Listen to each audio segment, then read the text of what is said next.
Anda kembali menyaksikan Apa Kabar Indonesia Malam. Prof. Makarim, ini kan dalam perundingan muncul wacana solusi dua negara. Tapi apa sih yang membuat Israel ini tidak mau mengikuti two-state solution ataupun solusi dua negara? Sebelum saya menjawab itu ya Mbak ya, saya pertama kali melihat ya bahwa Israel ini bertindak di luar norma-norma internasional ya. Karena apa? Di norma-norma internasional itu membagi mana yang kompeten, mana yang non-kompeten. Ya, nah kalau yang kompeten itu mau dibikin apapun juga itu namanya boleh dilakukan. Tapi kalau non-kompeten, bukan prajurit, bukan pejuang senjata, itu harus dihindarkan dengan tindakan-tindakan kekerasan.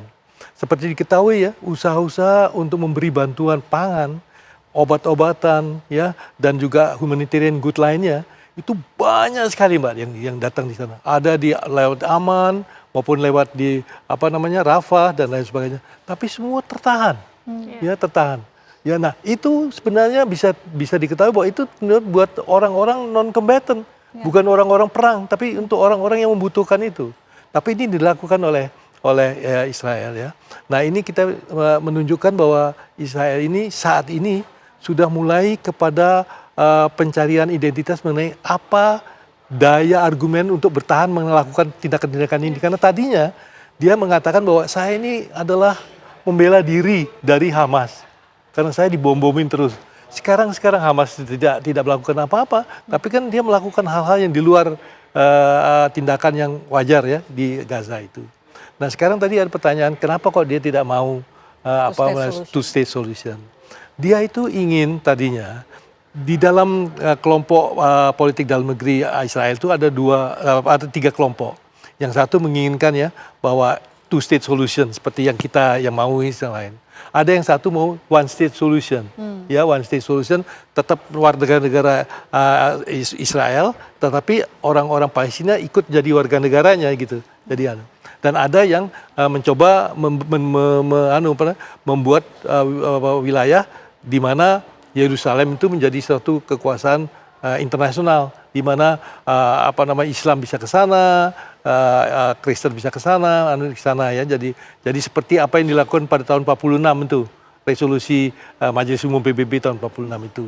Nah, kalau sekarang ini kelihatannya bahwa sekarang ini langkah-langkah yang dilakukan oleh pemerintahan Netanyahu sejak tahun konfrontasi dimulai itu menimbulkan rasa antipati yang luar biasa, terutama setelah ada kehancuran di Tel Aviv maupun di tempat lain akibat serangan balik dari Iran, ya, maupun juga korban-korban yang dialami oleh mereka. Jadi timbul rasa bahwa apa yang dilakukan oleh pemerintahan Netanyahu itu tidak mendapatkan sesuatu yang lebih baik daripada sebelumnya.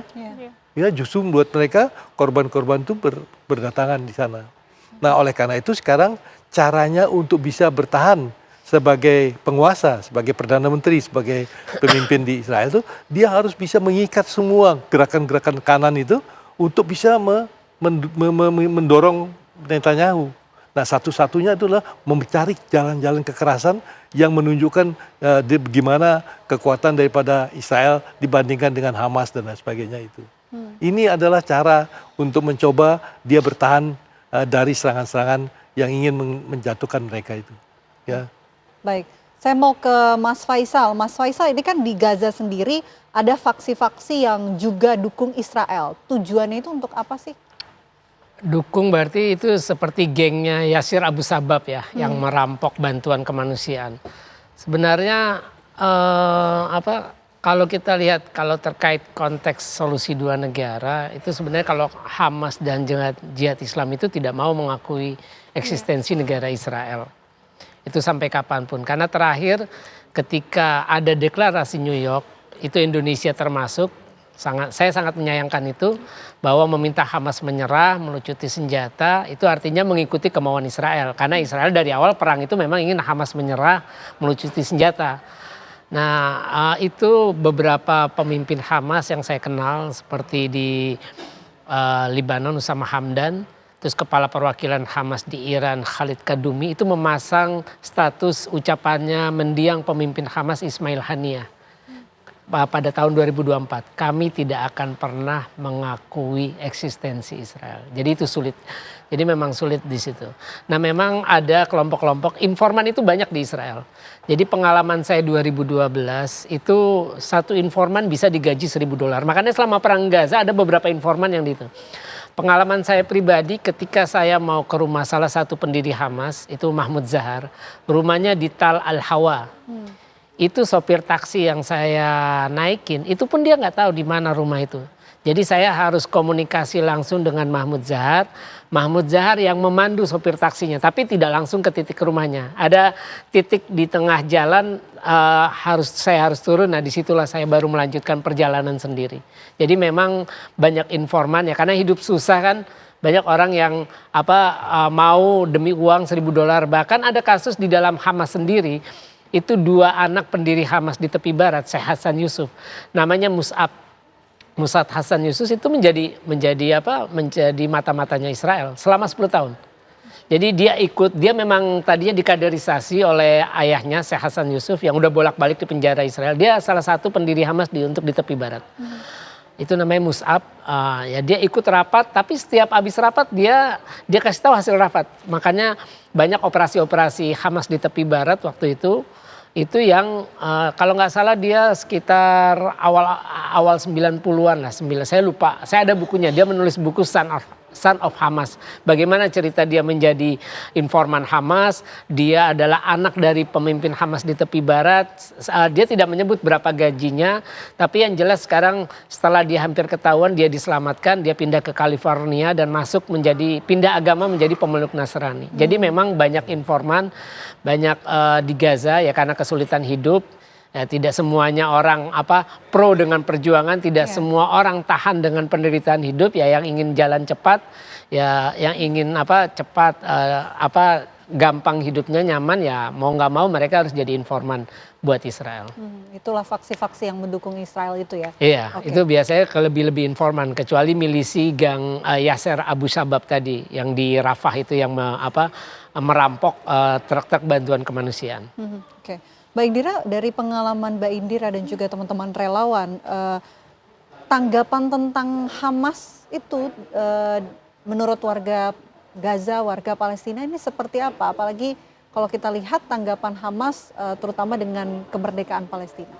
Ya, jadi kalau Hamas di Gaza ya, sependek pengetahuan saya dan sepengalaman saya di sana, memang itu sebenarnya partai yang diakui oleh warga Palestina sebenarnya, warga Gaza khususnya.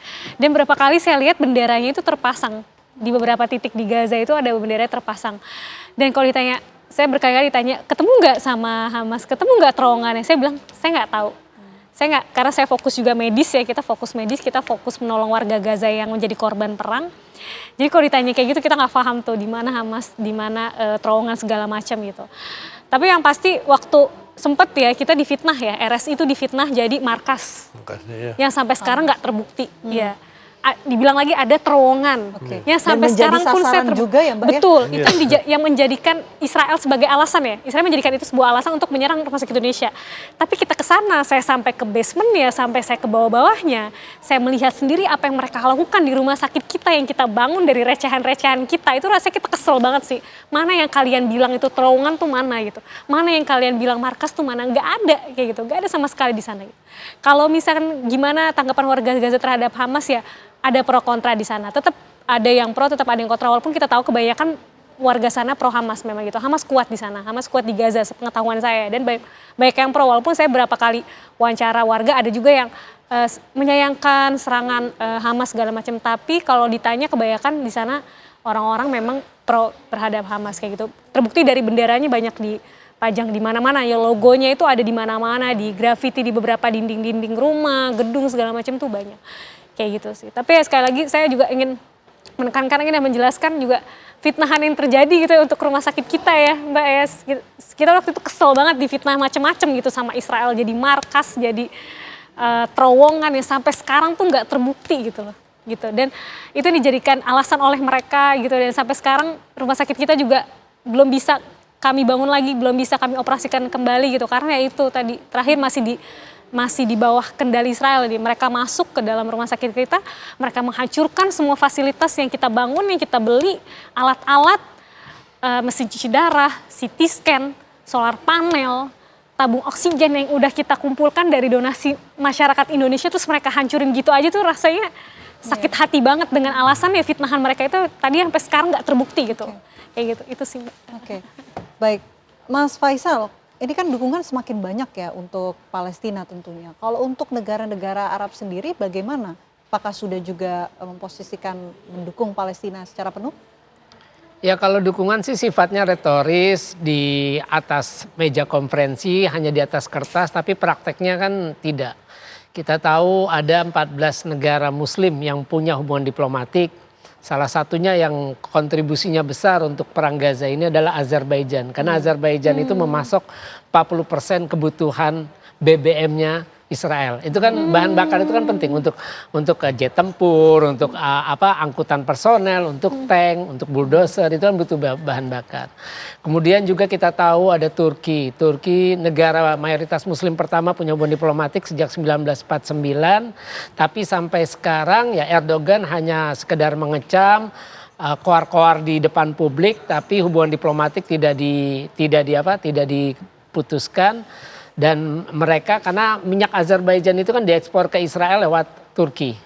Jadi lewat pelabuhan dari Turki baru langsung ke Israel. Jadi memang negara-negara Arab dan Muslim ini sudah 147 negara dari 193 anggota PBB memberikan pengakuan. Itu tidak memberikan dampak pengaruh apa-apa. Karena tidak ada para pemimpin, saya ngomong konteks para pemimpin negara Arab Muslim ini tidak jujur membela Palestina, tidak solid membela Palestina. Mereka ya tentu dengan kepentingan nasional masing-masing, dengan kapasitas masing-masing. Ya itulah yang membuat akhirnya ya Palestina ya sulit untuk menjadi sebuah negara merdeka dan berdaulat. Karena tidak jujur, tidak solid, tidak punya terobosan. Karena yang dilakukan selama ini para pemimpin negara Arab Muslim itu bersifat reaktif. Sebelum ada perang Gaza, tidak ada yang berbicara bagaimana menekan Israel untuk mencabut blokade Gaza. Tidak ada yang memaksa Israel untuk segera mengakhiri permukiman di tepi barat. Tidak ada yang bisa menuntut Israel untuk merobohkan tembok pemisah di tepi barat. Tidak ada yang bisa memaksa Israel mencabut klaim sepihak melalui hukum dasar Yerusalem untuk yang mengakui Yerusalem barat maupun timur sebagai ibu kota Israel. Dan mereka baru bereaksi setiap terjadi pertumpahan darah. Setiap mayat bergelimpangan di Gaza, mayat bergelimpangan di tepi barat, baru para pemimpin negara Arab Muslim bersatu. Jadi artinya begini, apa yang dilakukan para pemimpin negara Arab Muslim selama ini bersifat reaktif. Mereka hanya mengikuti kalau musik itu gendang dan irama yang dimainkan Israel, baru mereka tanda kutip menyanyi atau menari. Kalau tidak ada itu ya tidak ada yang mereka lakukan. Oke, faktualnya apa? Tidak ada langkah konkret yang dilakukan begitu ya? Faktualnya harusnya tekanan nyata itu tadi saya bilang. Sanksi politik yang punya hubungan diplomatik harus putuskan hubungan diplomatik. Oke. Terus juga mulai mengusir Israel dari keanggotaan organisasi regional maupun multilateral. Itu tekanan politik. Artinya Israel diisolasi secara diplomasi internasional. Sanksi ekonomi, putuskan hubungan dagang, kerjasama ekonomi, terus melarang semua pesawat Israel, maskapai atau kapal Israel berlabuh di pelabuhan masing-masing negara ataupun bandara masing-masing negara. Artinya diblokade udaranya, udara dan laut. Terus juga sanksi militer. Sanksi militer ya harus menerapkan embargo. Terus kemudian melaksanakan surat perintah penangkapan. Tidak cukup Netanyahu tadi saya bilang. Ada atau mantan Menteri Pertahanan. Ada Panglima Angkatan Persenjatanya Letnan Jenderal Eyal Zamir. Terus tentara dan perwira Israel yang selalu mengunggah kekejaman mereka. Apa yang mereka lakukan di media sosial, di TikTok, di X. Itu kan banyak mereka unggah itu. Itu bisa jadi bukti untuk... Jadi jangan lagi dilihat apakah negara itu menandatangani Statuta Roma untuk ICC.